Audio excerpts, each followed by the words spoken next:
Assalamualaikum warahmatullahi wabarakatuh. Sahabat, dalam hidup ini kita semua pasti pernah jatuh, pernah merasa gagal, kecewa, atau bahkan merasa hidup tidak berjalan sesuai harapan.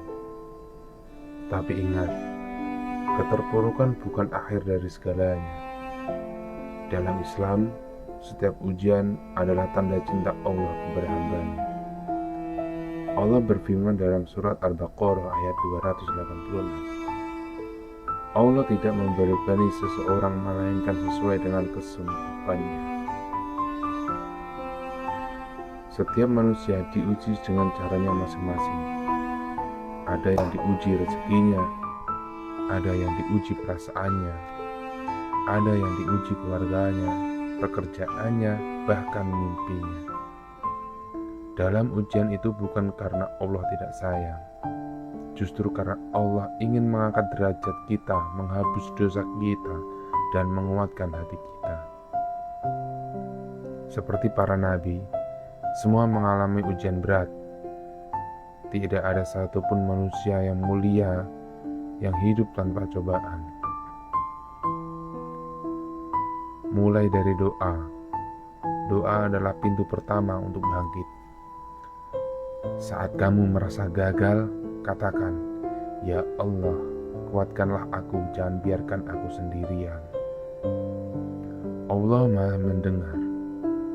Bahkan doa-doa yang tidak terucap pun Allah tahu dari hati kita. Sabar dan menerima keadaan. Sabar bukan berarti diam tanpa usaha.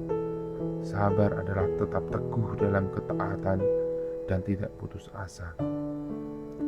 Sabar adalah tanda bahwa kita percaya Allah sedang menyiapkan sesuatu. Ambil langkah kecil, tapi lakukan. Seringkali manusia tidak bangkit karena merasa langkah kecil itu tidak berarti. Padahal perubahan besar dimulai dari satu langkah kecil yang dilakukan dengan konsisten. Mulailah dari hal yang bisa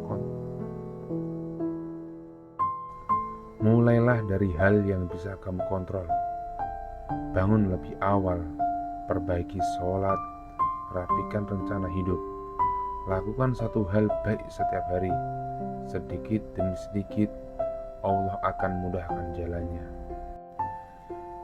Kisah singkat Nabi Ayub, salah satu contoh paling indah tentang bangkit dari keterpurukan adalah kisah Nabi Ayub alaihissalam.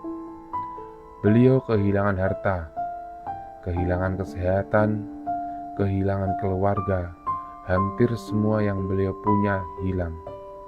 Tapi apa yang membuat beliau dihormati? Karena beliau tidak pernah berhenti baik sangka kepada Allah. Beliau tetap sabar, tetap tawakal, tetap yakin bahwa Allah Maha Baik. Dan apa yang terjadi? Allah mengangkat derajatnya, menyembuhkannya, mengembalikan semuanya dengan lebih baik dari semuanya. Kisah ini mengajarkan bahwa seberat apapun hidupmu hari ini, selama hatimu tidak menyerah, kamu belum kalah. Sahabat, bangkit itu bukan tentang siapa yang paling cepat, bukan tentang siapa yang paling hebat, namun tentang siapa yang tidak menyerah pada dirinya sendiri. Jika harimu berat, jika hidup seolah berhenti, tutup mata sejenak dan ingat, Allah dekat, Allah melihatmu, Allah mendengarmu, dan Allah tidak akan meninggalkanmu. Keterpurukanmu hari ini adalah batu loncatan untuk masa depan yang lebih baik. Tetap berjalan meski pelan, tetap percaya meski luka, tetap berdoa meski lelah. Karena Allah berjanji, bersama kesulitan ada kemudahan. Jika materi ini bermanfaat, jangan lupa like, share, dan komen agar saudara kita mendapatkan motivasi. Apa hal yang kamu ingin perbaiki hari ini? Silakan tulis di komentar. Terima kasih, semoga bermanfaat. Wassalamualaikum warahmatullahi wabarakatuh.